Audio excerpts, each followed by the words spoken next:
तर हे एकादशीचे व्रत कसे सुरू झाले याची एक गोष्ट आहे। मृदुमान्य नावाच्या राक्षसाने भगवान शंकराकडे जाऊन त्याची मोठ्या भक्तिभावाने व तल्लीन होऊन आराधना केली।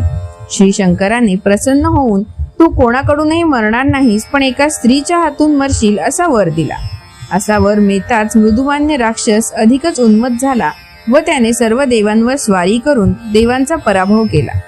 तेव्हा सर्व देव शंकराकडे आले, पण शंकराने त्याला वर दिल्यामुळे त्यांना त्याच्या विरुद्ध काहीच करता येत नव्हते।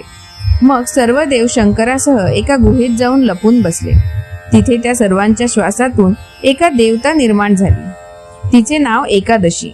तिने त्या दिवशी मृदुमान्य राक्षसाला ठार करून सर्व देवांची मुक्तता केली।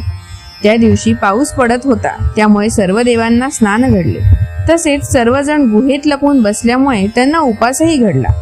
त्या दिवसापासून एकादशीचे व्रत म्हणून उपवास